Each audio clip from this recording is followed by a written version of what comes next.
Ladies and gents, boys and girls, hello and welcome back to the Aram training channel. There's one technique cue that almost helps immediately, especially in a race. It's probably the only thing you can do in a race, but you should practice this before, during training. I'm talking about the knees down. What I mean by this is the following thing. You're at the finish, and before you bend your knees, you should not have just brought the upper body forward, but especially the pelvis. So the exact sequence at the finish is this. Hands lead out, don't extend completely. Keep your wrists loose, therefore your elbows loose, therefore your shoulders loose. And then you start, once you're in that position, I stop to pull with my hands and I start to pull with my elbows. My elbows should pull the low armpits forward. And then I cannot just continue to pull. The moment I feel a bit of a stretch in my lats, this is when I actively roll the pelvis forward. And at that stage, your knees should still be extended, not 100% extended. I think you should always keep 1% reserve, so 99% extended. And then you try to angle the entire torso from the pelvis. Exact sequence, hands lead out, loose wrists, loose elbows, loose shoulders. Start to pull with your elbows. Now you feel the stretch in your lats.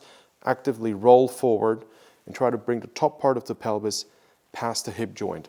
Now, not everybody is stretched enough, and that's something everybody should work on.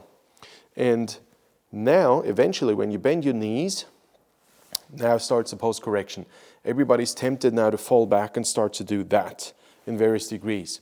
And this is where you need to keep on pushing with the pelvis forward. So it's important to understand that the hands away is not something where you pull the upper body forward, then your back will be bent. It's something where you go forward, pull with your elbows, rotate the pelvis forward.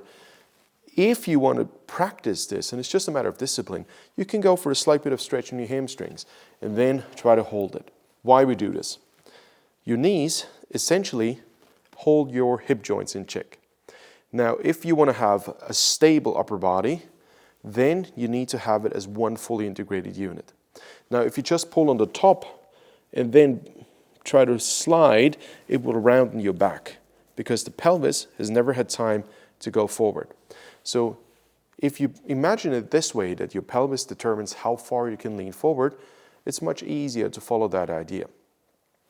And now, when you do this, you achieve two things. You're not too stiff around the shoulders, and most of your body weight is on the seat. What this does at the catch is that you have now immediate ability to pull. Why? Because you don't need to rest your body weight on your oars and your oar handles, and therefore the catch doesn't take that long. So holding the knees down improves your catch. You are just more precise, you are quicker.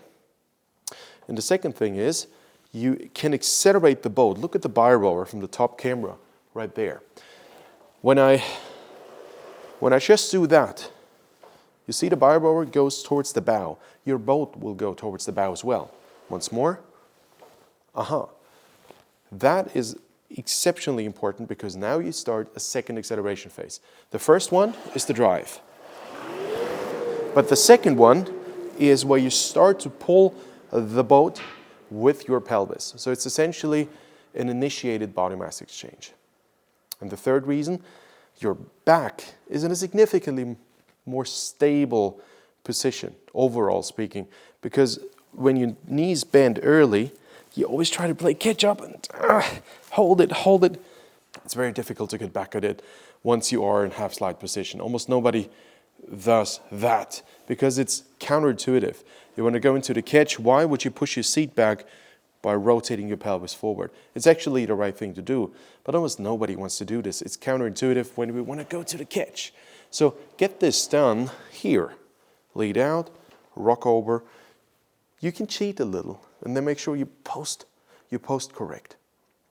So that's something you can do when you're in a race situation even.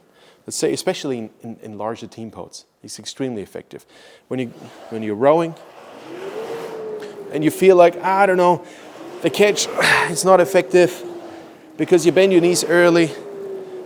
Command comes, knees down. Whoop. Everybody's stable. It also prolongs the effectiveness of your drive. I find when I hold my knees down, I seem to end up naturally in a higher position here at the finish. Versus I bend my knees early, I always get into that pony ride up and down stroke. I exaggerate, of course. Because you start this way. Why? Because if your body would rest on your oar handles and you want to pull in it, well, first you got to get rid of that weight. How? That way. It's the fastest way. But nobody wants to use the upper body right at the catch. At least not intentionally. So, holding the knees down like that is the most effective way to row. If you want to learn more, go to aramtraining.com. I offer Saturday classes. Join me for 45 minutes, coach sessions every Saturday. Great class, great group, 2 sessions every Saturday. So it suits both the Americas as well as Europe and Australia. And if you want to learn more about this beauty here, it is a Bi-Rower Pro, the world's best rowing machine. It's that simple. I hope you enjoyed the video. Thank you very much for watching. Thanks for subscribing, and I'll see you in the very next video. Bye-bye.